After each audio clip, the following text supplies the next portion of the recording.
être inventeur et changer le monde. Ayant pris conscience, à peu près à l'adolescence, par là, à quel point le monde pouvait être imparfait et loin de cet idéal vers lequel on aimerait qu'il tende.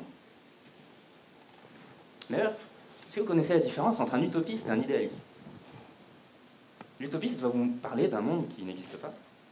L'idéaliste va vous montrer le chemin pour l'atteindre.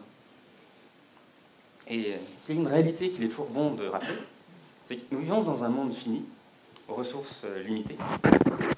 Et quand on met en relation l'accroissement de la population, le développement de la civilisation et l'épuisement des ressources, malheureusement, tôt ou tard, toute croissance, aucune n'est infinie, on arrive vers le fameux mur qu'on prédit depuis longtemps, en l'occurrence vers 2030.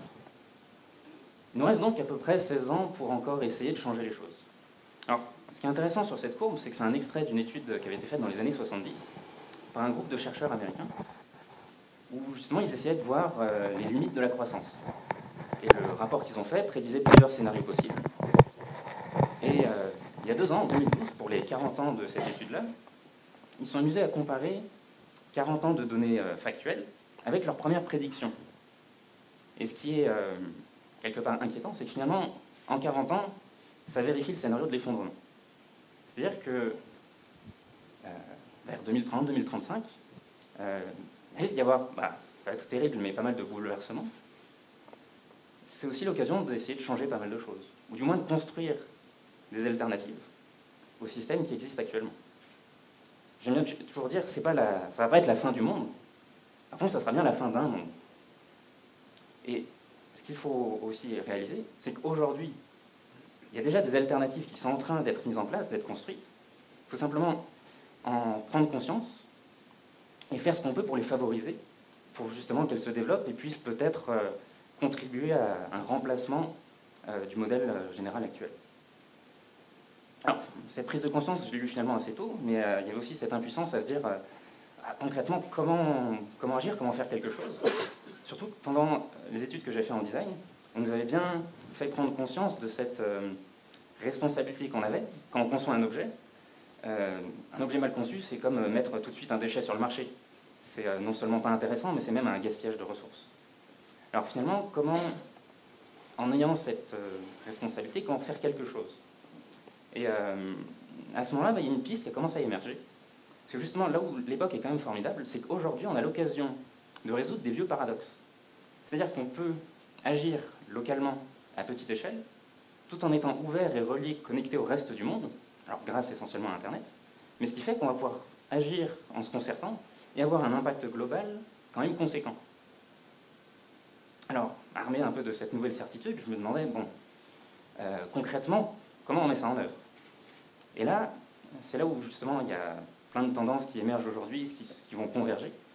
Et il y en a une, finalement, que j'identifiais comme ma solution à moi, du moins je vais essayer de progresser dans cette voie, c'est tout ce qu'on va appeler les Fab Labs, Hackerspace, Makerspace, des lieux dans lesquels les gens vont se réunir pour faire des choses. Alors ça peut être des choses plus ou moins compliquées, tout et n'importe quoi, de la cuisine, de la couture, mais aussi pourquoi pas un séquenceur d'ADN, des voitures, des maisons. Potentiellement, il n'y a pas de grand défi qu'on ne puisse résoudre avec des petits efforts mis en commun. Et si j'aime bien cette photo, c'est parce qu'en fait, à l'époque, je m'étais dit, moi, mon job de rêve, ça serait peut-être de travailler dans un Fab Lab, comme ça, directement au service du grand public, plutôt que de concevoir un objet pour une entreprise qui va le fabriquer en masse et le vendre à des gens.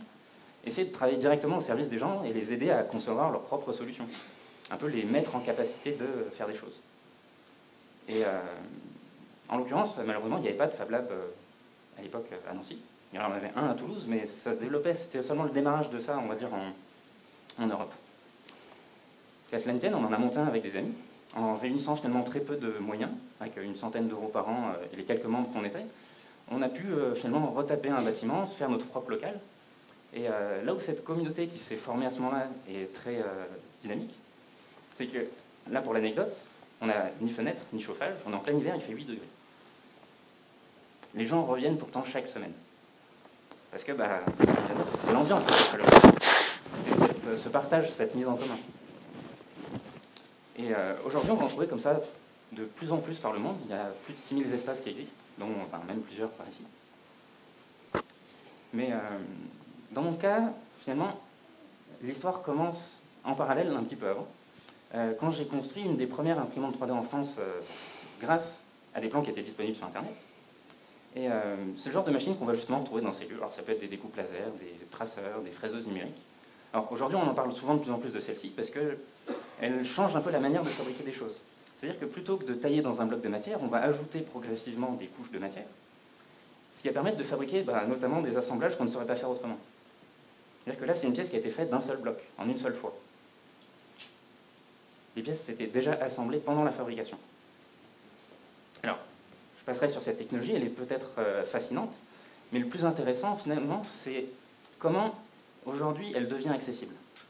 C'est-à-dire qu'il y a peut-être 30 ans, l'impression 3D se faisait ses débuts, mais aujourd'hui, elle devient accessible grâce notamment au projet RepRap, qui va permettre, en fait, c'est une initiative de chercheurs anglais qui ont réinventé les imprimantes 3D, mais là où leur idée était géniale, c'est qu'ils l'ont fait en open source.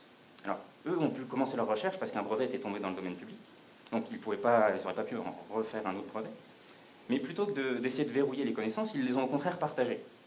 Et en les partageant, ils ont permis à plein d'autres gens, comme moi, de refabriquer cette machine-là, ce qui permet à la fois de valider le concept, c'est pas un coup de chance, on arrive à le répliquer plusieurs fois, et en même temps, ça a des conséquences assez profondes, dans le sens où vous allez donner aux gens accès à des moyens de production avec un capital très faible. Il suffit d'investir finalement, dans mon cas c'était à peu près 6 mois, 700 €, et j'avais sur mon bureau cette formidable machine qui m'avait permis de fabriquer mes premiers objets. Alors à l'époque c'était pas super performant, mais les choses s'améliorent. Et comme c'est une des premières machines, finalement j'ai été amené avec enthousiasme à en parler à plein d'autres personnes, à les aider à construire leur propre machine. Et ce faisant, me déplacer avec, alors c'était pas pratique du tout, c'était lourd, encombrant, ça à peu près 7 kg à bout de bras comme ça, c'est un enfer.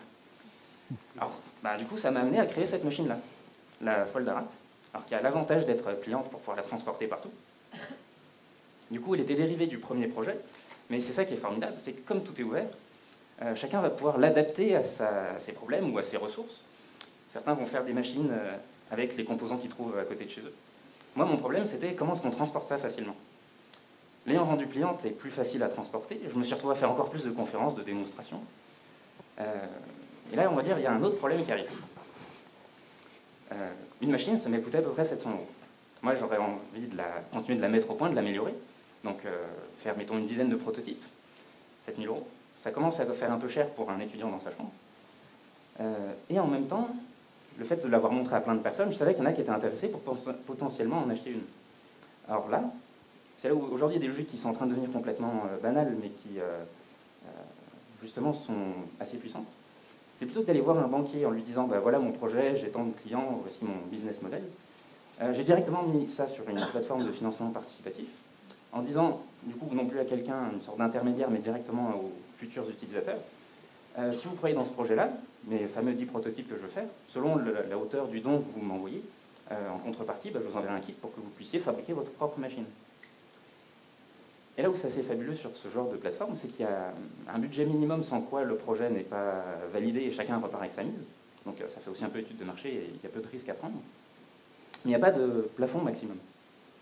Et en général, quand une bonne idée rencontre un certain succès, il y a beaucoup de gens, donc ça peut intéresser beaucoup de personnes. Et sur mes 10 premiers prototypes, en fait, je me suis retrouvé à devoir en faire 30. J'ai même à un moment dit stop, parce qu'au-delà, dans ma chambre d'étudiant, ça n'allait pas passer. Et finalement, ça avait plutôt bien marché. Alors c'était super, parce que ça a permis de voir non seulement le processus était ouvert, les résultats, tout était open source, mais même le financement était un peu différent. Il était cette fois distribué sur un ensemble de gens. Et du coup, l'année d'après, on a remis ça. On a fait une autre campagne de financement, cette fois en disant j'étais capable d'en faire 30. Alors on a demandé pour 30. Je me suis trouvé à devoir en faire 100. Alors ça pose d'autres problèmes, mais en même temps c'est sympa parce que vous vous retrouvez jeune auto-entrepreneur et en même temps multinational avec des machines un peu partout dans le monde, jusqu'au Japon, en Afrique, côte ouest des États-Unis. Mais là il y a un autre problème qui se pose, c'est comment est-ce que vous passez à une échelle supérieure. Et c'est là où chaque projet est toujours l'occasion d'expérimenter d'autres voies, d'autres alternatives. La plupart du temps, pour d'autres constructeurs, on va dire, qui sont mis à faire de l'imprimante 3D, dès qu'ils passaient à une autre échelle, ils revenaient sur des procédés traditionnels, alors plus adaptés à la grande série, mais on perd la caractéristique propre de ces RepRap, de ces imprimantes 3D, où en fait, les machines sont composées de pièces imprimées en 3D. C'est-à-dire qu'une fois que vous en avez une, vous pouvez en reproduire d'autres. Donc concrètement, dans ma chambre, j'en avais 2-3 qui tournaient pour fabriquer d'autres machines. Mais je ne voulais pas monter une usine de RepRap pour fabriquer des RepRap, c'était un peu paradoxal. Je n'avais pas la place ni la motivation de faire ça. Alors ce que j'ai fait à la place, c'est finalement je me suis réadressé aux premières personnes qui avaient déjà une imprimante 3D, en leur disant, ben, tous ensemble, si on distribue cette production sur tous ceux qui ont potentiellement une machine, c'est comme si on avait une usine immense. Et du coup, non seulement on distribue, alors quelque part le travail, la fabrication, mais ça permet aussi de rendre un peu à cette communauté. Alors non seulement la machine open source, donc quelque part, j'ai pu la créer grâce à des connaissances qui avaient été partagées. Alors, de manière réciproque, je vais repartager toutes les connaissances que moi j'ai développées pour cette machine. Mais là, même, c'est le profit lui-même qui va être distribué sur la communauté, encourageant du coup ce projet-là. Et c'est assez intéressant parce que tout à coup, il y a toute une dynamique qui se met en place. Et il y a des gens qui vont pouvoir même finalement rembourser leur première machine. Et c'est toujours ça intrigue toujours de dire mes clients sont devenus mes fournisseurs, des prochains clients. Et quand on en revient à cette courbe, là où c'est intéressant, via les Fab Labs, les hackerspaces qui sont répartis dans le monde entier, d'avoir cette logique de fabrication distribuée, c'est qu'il faut savoir qu'en fait, il y a 2 à 3 fois plus de ressources qui sont utilisées uniquement pour transporter des biens et des produits que pour les fabriquer. Donc potentiellement, à cause de tout le circuit logistique que ça comprend, potentiellement, si on fabriquait les choses soi-même ou en faisant appel à d'autres personnes, ne serait-ce que plus localement, il y aurait moyen d'économiser énormément de ressources. Et si je vous raconte tout ça, alors ça peut sembler une expérience assez incroyable, mais il faut que vous ayez conscience que mon cas n'est pas unique. On est des dizaines, des centaines, des milliers à travailler comme ça, on va dire, à œuvrer à construire des alternatives, un autre monde.